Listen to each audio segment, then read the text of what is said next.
चला नमस्कार, मी डॉक्टर गणेश शिंदे आपलं सर्वांचं करिअर ऑर्बिट अकॅडमीच्या या व्हिडिओमध्ये स्वागत करतो. व्हिडिओ आज अंगणवाडी पर्यवेक्षिका आणि सेविका यांच्या जाहिरातीबद्दल आहे आणि जाहिरातीमध्ये काय काय डॉक्युमेंट लागणार आहेत हे महत्त्वाचं आणि हे जी जाहिरात ही लवकरच निघणार आहेत ही सगळ्यात महत्त्वपूर्ण बाब आहेत. कारण की ह्या जाहिराती संदर्भात बऱ्याचशे चर्चा चालू आहेत आणि त्या संदर्भामध्ये जाहिरात येणाऱ्या महिन्याभरामध्ये निघण्याची दाट शक्यता ही वर्तवली जाते आणि ह्यासाठी आपल्याकडे काय-काय असणं गरजेचं आहे, डॉक्युमेंट काय-काय लागतात, हे सगळ्यात महत्त्वाचा घटक आहे. त्यामुळे आपल्याला आजचा हा व्हिडिओ शेवटपर्यंत बघायचा आहे. कोणते डॉक्युमेंट लागत कुठून हे करायचे आहेत, हे सगळे डॉक्युमेंट आपण जमा करून ठेवा. कारण की ज्यावेळेस फॉर्म भरायची वेळ येईल, त्यावेळेस आपल्याला हे डॉक्युमेंट हे लागणार आहे. जर तुम्ही ह्या चॅनलवरती नवीन असाल, तर सबस्क्राईब करायचं आहे आणि बेल आयकॉन ऑन करायची आहे. ठीक आहे.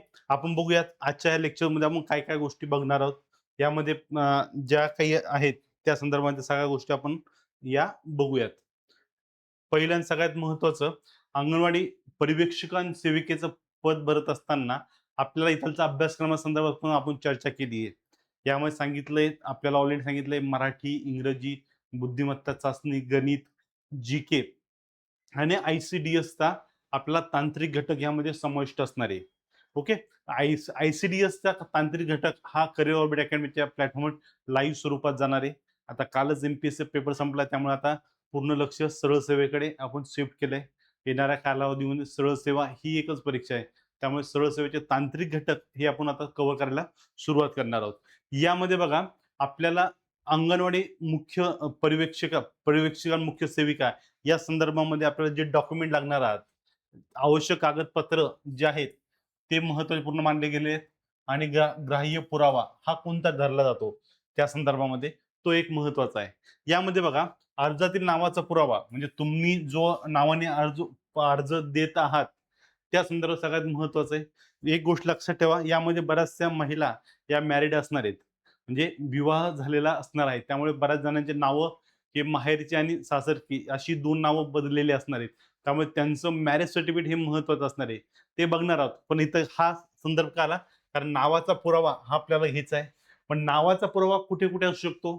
तो एक महत्त्वाचा बाब आहे. नावाचा पुरावा आपलं आधार कार्ड आपल्याकडं ओरिजिनल असावं. अपडेटमध्ये त्याला डाउनलोड केलेलं असावं आणि अपडेटमधलं जे आहे, तो तिथं आपण त्याच्यावर मांडावा. त्यानंतर एस-एस-सीचं प्रमाणपत्र म्हणजे तुम्ही 10वी पास झाल्यानंतर त्या 10वीच्या प्रमाणपत्रात जे नाव लिहिलेलं असतं, ते नाव ग्राह्य मानलं जातं. म्हणजे आधार कार्डवरचं किंवा एस-एस-सी प्रमाणपत्रावरचं किंवा पॅन कार्डवरचं, ड्रायव्हिंग लायसन्सवरचं आणि पासपोर्टवरचे हे जे नावं आहे, हे सगळे नावं काय ग्राह्य मानले जातात. गव्हर्नमेंटच्या ऑफिशियलमध्ये यांचा समावेश हा केला जातो. त्यामुळे ह्या कार्डवरती तुम्ही जे कोणतं नाव टाकताय, म्हणजे काही ठिकाणी तुम्हाला एस-एस-सीचं प्रमाणपत्र घेतलं, तर यामध्ये तुमचं आडनाव अगोदर राहील. मग तुमचं नाव मध्ये असू शकतं आणि वडिलांचं नाव किंवा पतीचं नाव हे शेवटी असू शकतं. अशी ही सुद्धा स्थिती आपल्याला दिसून येते. मग आता अशा स्थितीमध्ये आपण त्याच पद्धतीने आपण जो पुरावा देत आहोत, आधार कार्ड देत असो, एस-एस-सी देत असेल, तर तिथं जसं नाव लिहिलंय तसंच नाव लिहिण्याचा प्रयत्न करायचा. नाव बदलायचं नाही. ओके. त्यामुळे अर्जामध्ये जे नाव लिहायचंय ते ह्या कोणतंही प्रमाणपत्र वापरत असाल तर त्यानुसार नाव आपलं असणं गरजेचं आहे. त्यानंतर वयाचा पुरावा महत्वाचा आहे. जन्म नोंदणी दाखला हा महत्वाचा मानला जातो. तुमचा जन्म ज्या ठिकाणी झालाय, ज्या दवाखान्यात झालाय, ज्या जिल्हा परिषद जिल्हा परिषदमध्ये झाला, जिल्हा परिषदच्या पुढे झाला असेल, दवाखान्यात झाला असेल, महानगरपालिकेत दवाखान्यात झाला असेल किंवा अजून इतर कुठे झालं असेल, तर तिथला पुरावा हा आपल्याकडे असणं गरजेचं आहे. महानगरपालिकेचा पुरावा असणं गरजेचं आहे. शाळा सोडल्याचा दाखला हा महत्त्वाचा मानला जातो. त्यावर सुद्धा आपल्या जन्मतारखेचा समावेश हा असतो. बोनाफाईड प्रमाणपत्र हा एक महत्त्वाचा आहे. आणि अजून एक म्हणजे 10वीचं प्रमाणपत्र जे असतं, 10वीचं मार्क मेमो जो असतो किंवा त्या सर्टिफिकेट असतं, त्यावर सुद्धा आपल्या तारखेचा उल्लेख हा केला जातो. मग ह्या संदर्भातले आपले जे जन्म दाखल्याच्या संदर्भामध्ये किंवा वयाचा पुरावा जो आहे त्याचा समावेश आपल्याला यामध्ये करताना दिसून येणार. त्याला काळजीपूर्वक बघायचं आहे या सगळ्या गोष्टींना. त्यानंतर शैक्षणिक अर्हता. आता शैक्षणिक अर्हता म्हणजे काय? की आपण फॉर्म कशासाठी भरतोय? म्हणजे आपण आता सर्व महिला वर्ग जो आहे, अंगणवाडी पर्यवेक्षिका, मुख्य सेविका आणि मदतनीस ही सगळी पद्धत यामध्ये समाविष्ट असणार आहेत. मग आता अंगणवाडी पर्यवेक्षिका जी आहे, ती आता काय करणार साधारणतः त्या भागातले जेवढ्या अंगणवाडी आहेत त्यांचं काय नियंत्रण हे करण्याचं काम करणार, म्हणजे त्यांचं पर्यवेक्षण, ऑब्झर्वेशन करण्याचं काम हे त्यांच्याकडे असणार आहे. त्यामुळे ह्या पदावरती जे फॉर्म भरताय त्यांना पर्यवेक्षकांसाठी मान्यता प्राप्त विद्यापीठाची पदवी ही आवश्यक असणार आहे. पर्यवेक्षक पदासाठी जात असाल तर ही पदवी तुम्हाला कंपल्सरी ही लागणार आहे. हे सगळ्यात महत्वाचं आहे. यानंतर दुसरं सगळ्यात महत्वपूर्ण काम काय, की जर तुम्ही सेविका या पदासाठी जात असाल, मुख्य सेविका या पदासाठी जात असाल, तर तुमचं कमीत कमी 12वी डिप्लोमा यापैकी काहीतरी झालं होणं गरजेचं आहे, किंवा ह्या गोष्टी होणं गरजेचे आहे. आणि मदतनीस म्हणून असाल तर तुम्ही 7वी किंवा 10वी या यांचं शिक्षण तुमचं पूर्ण झालेलं असणं गरजेचं आहे. आता ह्या संदर्भामध्ये थोडंसं कन्फ्युजन तुमचं इथं होऊ शकतं. कारण की काही-काही ठिकाणी या संदर्भामध्ये 7वी 10वी मदतनीससाठी सांगितलंय, मुख्य सेविकेसाठी 12वी सांगितलेलं आहे आणि 12वी डिप्लोमा सांगितलंय. पण ह्या संदर्भामध्ये काही जाहिरात आली, त्यामध्ये काही बदल होऊ शकतो. कशामध्ये? या इलिजिबिलिटीमध्ये. त्यामुळे थोडंसं काळजीपूर्वक घ्या. पण 12वी तुम्हाला मुख्य सेविकेसाठी कंपल्सरी ही असणार आहे. लक्ष ठेवा. तुम्ही पदवी तर कंप्लीट असेल, तर तुम्ही हे तिन्ही फॉर्म भरू शकतात. पण ह्या ठिकाणी लक्षात ठेवा, सर्वोच्च न्यायालयाने अजून आता एक रिसेंटली एक निर्णय दिला आहे. जर तुम्ही ओव्हर क्वालिफाईड असाल, तिथं तुम्हाला 10वी पर्यंतची पात्रता सांगितली आणि तुम्ही ग्रॅज्युएट झाला किंवा पी-एच-डी वगैरे झालात, तर तुम्ही ह्या 10वीच्या परीक्षेसाठी फॉर्म भरल्यानंतर तुमचं सिलेक्शन होईल याची शाश्वती नाहीये. हे सुद्धा लक्षात ठेवा. हे सर्वोच्च न्यायालय सांगतंय. मी सांगतोय का? नाही. त्यामुळे या संदर्भामध्ये बऱ्याचशा गोष्टीची आहे क्लॅरिटी, ती आपल्याला जाहिरात आल्यावर समजेल. पण पदवी असणं, 12वीला तुमचं 12वीच असेल, तर मुख्य सेविकेसाठी तुम्ही जाऊ शकतात. ठीक आहे. यानंतर मागासवर्गीय असल्याचा पुरावा, पुरावासाठी जात प्रमाणपत्र हे सगळ्यात महत्वाचं आहे. डिस्ट्रिक्ट मॅजिस्ट्रेट जो असतो त्याच्या सही शिक्क्यानुसार आपल्याला हे जात प्रमाणपत्र हे दिलं जातं. सॉरी, व्हॅलिडिटी असतं ते. आणि जात प्रमाणपत्र सुद्धा आपल्याला सेतू कार्यालयातून हे उपलब्ध होत असतं. त्यामुळे आपला मागासवर्गीय आहोत नाही आहोत या संदर्भात जर आपल्याला शोधून हे करायचं असेल, सेतूमध्ये जाऊन फॉर्म काढून घ्यायचा आहे. ओबीसी असेल, एससी असेल, एसटी असाल किंवा अजून इतर कोणती हे असाल किंवा इतर आरक्षणात भाग घेत असाल, प्रकल्पग्रस्तमध्ये असाल, अनुकंपामध्ये असेल, ह्या जेवढे प्रमाणपत्र लागतात हे सगळे प्रमाणपत्र तुम्हाला या ठिकाणी काय करायला लागेल, जमा करून ठेवावे लागतील. जेणेकरून परीक्षेच्या वेळेस किंवा परीक्षेचा फॉर्म भरताना तुम्हाला अडचण निर्माण होणार नाहीये. यानंतर नावात बदल झाल्यास पुरावा देणे. आता मी तुम्हाला म्हणलोय की यामध्ये बहुतांश महिला या विवाहित आहेत. तर विवाहित महिला असल्या कारणाने त्यांनी माहेरचं आणि सासरचं नाव वेगळे. या संदर्भामध्ये गॅझेट जे असतं, मॅरेज सर्टिफिकेट जे असतं, मॅरेज सर्टिफिकेट तुमच्याकडे असणं गरजेचं आहे. गॅझेटची एक प्रत सोबत ठेवायची, जेणेकरून तुम्हाला तुमच्या अडचणी ह्या होणार नाहीये. ठीक आहे. हे झालं. यानंतर हिंदी व मराठी भाषेचे ज्ञान महत्त्वपूर्ण आहे. या संदर्भात 10वीचे प्रमाणपत्र हे सफिशियंट आहे. म्हणजे 10वी उत्तीर्ण झालात म्हणजे तुम्ही मराठी असेल किंवा इंग्लिश असेल यामध्ये उत्तीर्ण आहात असं समजलं जाईल. तुम्हाला मराठी भाषेचं ज्ञान आहे असं समजलं जाईल. त्यानंतर संगणक ज्ञानाचा पुरावा, एम-एस-सी-आय-टी किंवा शासन मान्य समकक्ष संगणक प्रमाणपत्र तुमच्याकडे असेल, तर तुम्हाला यामध्ये समाविष्ट म्हणजे तुम्हाला हे प्रमाणपत्र ग्राह्य मानलं जाणार आहे. जर आत्तापर्यंत कोणाचं एम-एस-सी-आय-टी झालं नसेल, तर त्यांनी फॉर्म भरून आता रिसेंटली त्याच्या 2 महिन्यामध्ये परीक्षा सुद्धा होतात, 2-3 महिन्याला. त्या परीक्षा देऊन तुम्ही प्रमाणपत्र मिळवू शकतात. त्यामुळे ह्या परीक्षेसाठी तुम्ही तयार राहायचंय. कारण की साधारणतः जाहिरात आल्यानंतर, जाहिरात जर आली नेक्स्ट मंथमध्ये जुलैमध्ये, तर 1 महिन्याचा कालावधी तुम्हाला फॉर्म भरण्यासाठी असतो आणि तिथून पुढे 2 महिन्यामध्ये एक्झाम होते. म्हणजे 3 महिन्याच्या कालावधीमध्ये तुम्हाला काय होऊन जातं, हे प्रमाणपत्र म्हणजे एक्झाम देतात तुम्ही. पण एक्झाम झाल्यानंतर तुम्हाला प्रमाणपत्र लागलं, त्यांनी अचानक मागितलं, "बाबा तुम्ही सगळे डॉक्युमेंट द्या." तर त्यावेळेस तुम्हाला तुमची तारांबळ उडता कामा नये. ज्यांचं झालंय वेल एंड गुड आहे. ज्यांचं झालं नाहीये, या विद्यार्थ्यांनी काय करायचंय, आता एम-एस-सी-आयला ॲडमिशन घेऊन त्याची प्रोसिजर जी आहे ती सुरू करा. जेणेकरून 2 ते 3 महिन्यामध्ये तुमचं हे प्रमाणपत्र येऊन जाईल. लहान कुटुंबाचे प्रतिज्ञापत्र महत्त्वपूर्ण आहे. विविध नमुन्यातील प्रतिज्ञापत्र या ठिकाणी द्यावं लागतं. आता विवाहित महिला असतील, तर यामध्ये सगळ्यांना एक महत्त्वपूर्ण न्यूज आहे ती म्हणजे काय, 2 पेक्षा जास्त अपत्य असतील, तर तुम्हाला सरकारी नोकरीमध्ये फॉर्म भरता येत नाही. त्यामुळे अंगणवाडी पर्यवेक्षक किंवा मुख्य सेविकेसाठी तुम्ही फॉर्म भरत असाल, तर आपलं कुटुंब छोटं असणं गरजेचं आहे. छोट्या कुटुंब म्हणजे 2 पेक्षा जास्त मुलं असतील, तर या ठिकाणी काय असणार आहे, तुम्हाला फॉर्म भरताना नाही तुम्हाला ती मान्यताही दिली जाणार नाहीये. ही काळजी घ्यायची आहे. या संदर्भामध्ये प्रमाणपत्र जे आहेत याचा नमुना शासनाच्या किंवा YouTubeला Googleवरती गेला तर तुम्हाला ह्याचा जो आराखडा आहे तो उपलब्ध होऊन जातो. त्या आराखड्यामध्ये माहिती भरून आपण काय करायचंय हा फॉर्म फिलअपसाठी ठेवायचा आहे. ठीक आहे. त्यानंतर अनुभव प्रमाणपत्र. अनुभव प्रमाणपत्र कोणासाठी? जे ऑलरेडी त्याच्यामध्ये काम करत आहे. अंगणवाडी सेविकेमध्ये करत असतात किंवा महिला व बालविकास विभागांतर्गत इतरत्र काम करत असतात, तर त्यांचं एक्सपिरियन्स सर्टिफिकेट हा महत्त्वाचा असणार आहे. कारण की या संदर्भात काय सांगितलेलं आहे, महिला व बालविकास विभागाने सांगितलंय, अंगणवाडी पर्यवेक्षिका, मुख्य सेविका, मदतनीस तर त्या भागात ते असतील आणि त्यांचा अनुभव असेल, तर त्यानुसार त्यांना यामध्ये संधी किंवा प्राधान्यक्रम हा दिला जाईल असं सांगितलेलं आहे. त्यामुळे प्राधान्यक्रमाच्या अनुषंगाने अनुभव प्रमाणपत्र हे मोस्ट इम्पोर्टंट आहे. आपण कोणीही यामध्ये काम करत असाल, तर तुम्ही याची काळजी घ्यायची आणि ह्यामध्ये काय करायचंय, आपलं अनुभव प्रमाणपत्र आत्ताच घेऊन ठेवायचंय. संबंधित बालविकास प्रकल्प अधिकारी यांनी निर्गमित केलेले अनुभव प्रमाणपत्र यामध्ये आपल्याला समाविष्ट असणं गरजेचं आहे. एवढी प्रमाणपत्र आपल्याला काय करायचे डॉक्युमेंट आपल्यासोबत ठेवायचे, जे आपल्याला परीक्षेचा फॉर्म भरताना ही लागणार आहेत. ओके. हे सगळ्यात महत्त्वाचं आहे. यानंतर बघा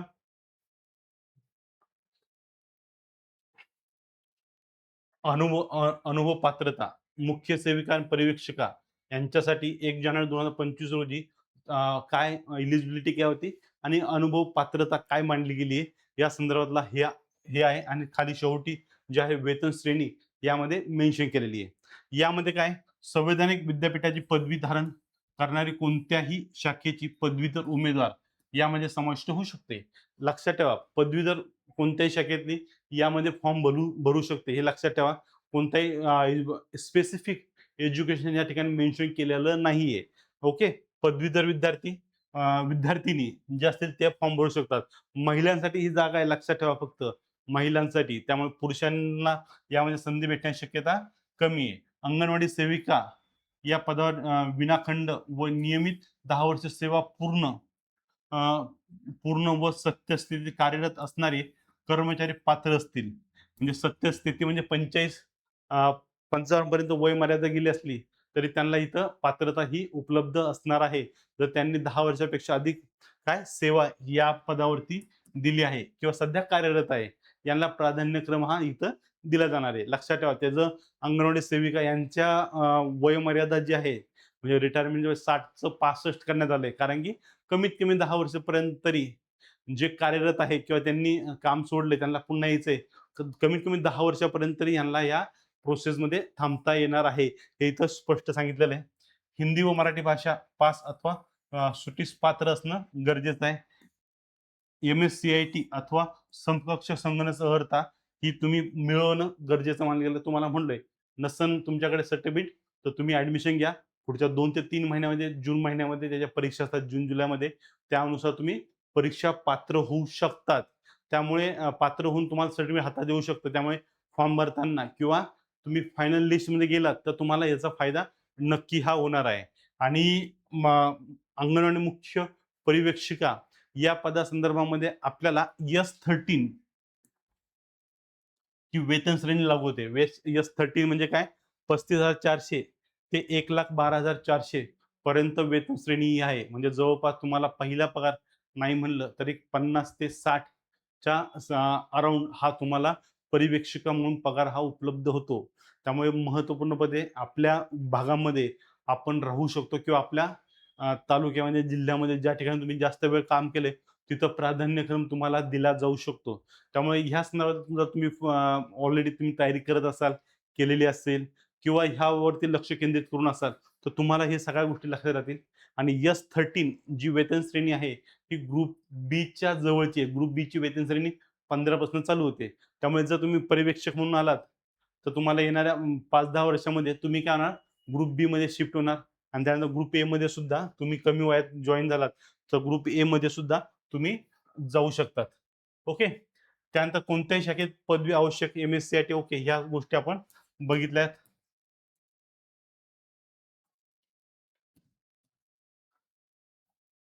ओके. हे सगळ्यात महत्त्वाचे आहे. त्यानंतर महिला व बालविकास विभागांतर्गत जी पदभरती केली जाते, या संदर्भामध्ये करिअर ऑर्बिट अकॅडमीचे लाईव्ह प्लस रेकॉर्डेड लेक्चर्स हे आपले आहेत. लाईव्ह लेक्चर कोणते आहेत? जे तांत्रिक घटक असतात ते जे लाईव्ह लेक्चर्स होणार आहे. बाकीचे जे लेक्चर्स आहेत ते आपल्या रेकॉर्डेड फॉर्ममध्ये उपलब्ध आहेत. जर तुम्ही ॲपवरती आलात, करिअर ऑर्बिट अकॅडमीचं ॲप डाउनलोड केलं, तर त्यामध्ये सरळ सेवा फोल्डरमध्ये गेलात, तर तुम्हाला अंगणवाडी सेविका आणि पर्यवेक्षिका याची एक बॅच आहे. ते बॅच तुम्ही जॉइन करू शकतात. या बॅचचं वैशिष्ट्य खूप सोपं आहे. संपूर्ण अभ्यासक्रम तुम्हाला रेकॉर्डेड ह्याच्यामध्ये नंतर सुद्धा उपलब्ध राहणार आहे. यानंतर तुमच्या टेस्ट यामध्ये काही टेस्ट ह्या घेतल्या जाणार आहेत. पी-डी-एफ स्वरूपात नोट्स असणार आहे आणि तज्ञ शिक्षकांचं मार्गदर्शन यासाठी तुम्हाला उपलब्ध असणार आहे. म्हणजे मेंटरशिप असेल, डाउट सेशन असेल, या सगळ्या गोष्टी यासाठी उपलब्ध असणार आहे. त्यामुळे तुम्हाला एकंदरीत बघितलं, परीक्षेसाठी आवश्यक असणाऱ्या सगळ्या गोष्टी करिअर ऑर्बिट अकॅडमीच्या प्लॅटफॉर्मवरती कव्हर केल्या जाणार आहे. आणि या सगळ्या फीस जे जी बॅच आहे, या बॅचची फी किती आहे? फक्त ₹499 मध्ये ही बॅच तुम्हाला उपलब्ध होणार आहे. आणि आपल्या लवकरच म्हणजे या 2 ते 3 दिवसामध्ये ICDSचे लाईव्ह लेक्चर्स जे आहेत ते सुरू होणार आहेत. लाईव्ह लेक्चर झाले असले तरी तुम्हाला ते रेकॉर्डेड फॉर्ममध्ये आपल्या ॲपमध्ये उपलब्ध असणार आहे. म्हणजे परीक्षा होईपर्यंत तुम्ही अनलिमिटेड टाईम ते लेक्चर बघू शकता. परीक्षा होईपर्यंत तुम्हाला हे सगळं लेक्चर उपलब्ध असणार आहे. त्यात मेंटरशिप असणार आहे, डाउट सेशन तुम्हाला उपलब्ध असणार आहे. ह्या सगळ्या सुविधा करिअर ऑर्बिट अकॅडमीच्या प्लॅटफॉर्मवरती तुम्हाला उपलब्ध असणार आहे. त्यामुळे संधी सोडायची नाही. आपल्याला एकच लक्ष आहे, सरकारी नोकरी मिळवणं. महिलांसाठी विशेषतः ही सुवर्ण संधी म्हणून बघितलं जातं. या व्यतिरिक्त बघा, या व्यतिरिक्त आपली करिअर ऑर्बिट अकॅडमीच्या आरोग्य विभागाची भरती बॅच चालू आहे 2026 ची. यामध्ये आपल्याला तज्ञ मार्गदर्शन असेल, नोकरीची हमीची तयारी असणार आहे, परीक्षाभिमुख तयारी करून घेतली जाणार आहे. यामध्ये तुमचं सायन्स हा सेक्शन जो आहे, तो सुद्धा डिटेल स्वरूपामध्ये उपलब्ध आहे. म्हणजे जेणेकरून तुम्हाला रेग्युलर विषय व्यतिरिक्त जो सायन्स टेक्निकल सब्जेक्ट आहे, तो सुद्धा खूप चांगल्या पद्धतीने सरांनी तुम्हाला इथं एक्सप्लेन करून ठेवलेला आहे. त्यामुळे तुम्ही ही बॅच नक्की घेऊ शकता. रेकॉर्डेड स्वरूपामध्ये ही बॅच उपलब्ध असणार आहे. तुम्हाला नोट्स उपलब्ध असणार आहे. तुम्हाला फ्री मेंटरशिप उपलब्ध असणार आहे. या व्यतिरिक्त तुम्हाला डाउट सेशन सुद्धा या ठिकाणी उपलब्ध असणार आहे.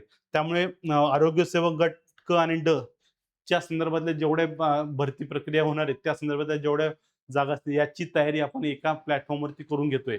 ओके.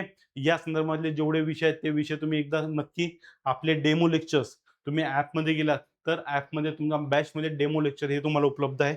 आणि ह्या बॅचची फी फक्त 699 आहे. महाराष्ट्रामध्ये सर्वात कमी फी सर्वात प्रथम करिअर ऑर्बिट अकॅडमी ठेवलेली आहे. त्यामुळे 699 मध्ये तुम्हाला ह्या सगळ्या कोर्सेस, या लेक्चर्स असतील, पी-डी-एफ नोट्स असतील, काही टेस्ट असतील, त्या तुम्हाला उपलब्ध होणार आहे. मेंटरशिप असेल, या सगळ्या गोष्टी तुम्हाला इथं एका ठिकाणी उपलब्ध असणार. त्यामुळे संधी सोडायची नाही. संधी जॉइन करायची आहे. आणि अंगणवाडी मुख्य सेविका महिलांनी विशेषतः आपल्या पदाकडे विशेष लक्ष देत आहे. यामध्ये लवकरच जाहिरात ही येणार आहे. त्यामुळे तयारीला लागा, अभ्यासाला लागा. काही अडचण असेल नक्की कॉन्टॅक्ट करा. खाली डिस्क्रिप्शन बॉक्समध्ये करिअर ऑर्बिट अकॅडमीचा क्रमांक दिलाय. तो सुद्धा तुम्ही डायल करू शकता. Thank you.